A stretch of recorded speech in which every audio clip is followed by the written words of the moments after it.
Và số đây bằng bộ đọc này bà ấy này chỉ đồng đề là một đến thìបញ្ហាបនវានឹងអាការៈបនវានឹងគឺពេលតែដេឆេះហើយវាលឺក្រាក្រោយទៀតណាលឺសំឡេងក្រាអញ្ចឹងដូចជប់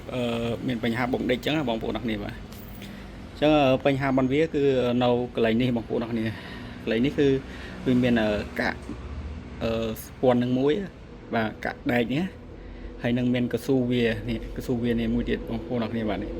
ញ្ចឹងដេនេះគេរៀបភាសាហើយប៉ុន្តែគេអត់បានដាក់កស៊ូនេះឲ្យអញ្ចឹង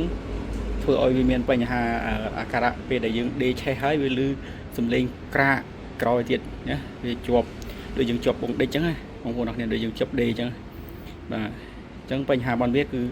មានតែប៉ុណ្្នឹងទេចង់បង្ហាញទៅដល់អ្នកទាំងអស់គ្នាបាទពីបញ្ហាដុំដេមួយនេះអញ្ចឹងចាំជួបគ្នានៅคลิปវីដេអូក្រោយទៀតបាទសួស្តីអ្នកនរគ្នាបាទថ្ងៃនេះមានអវ៉ាន់ចេញទៅទៀតហើយនេះជាអវ៉ាន់ភ្ញៀវគាត់យក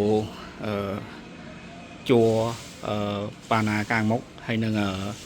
ជួសុំចង្គៀងខាងឆ្វេងហើយមានពិលកាងនេះពិលកាង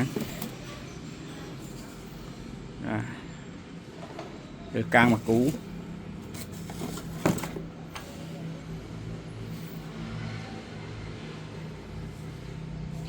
ហើយនឹងសញ្ញូកាងមកគូដែរ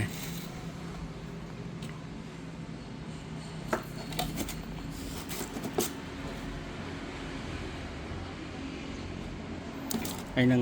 អំពូលហ្វា2គ្រាប់ពូល H3 2ដោយកដៅទឹក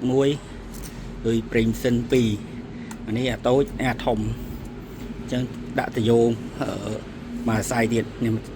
ក៏យកតយោងមកខ្សែទៀតបាទអញ្ចឹងវីដេអូខ្ញុំមានតែប៉ុណ្្នឹងទេបង្ហាញទៅដល់បងប្អូនអរគ្នា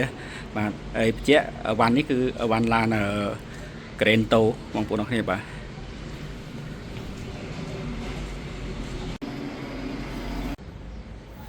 អានេះយើងមានអំពូលអានេះអំពូលនៅក្នុងកាប៊ីនអ្នកនរគ្នាបាទ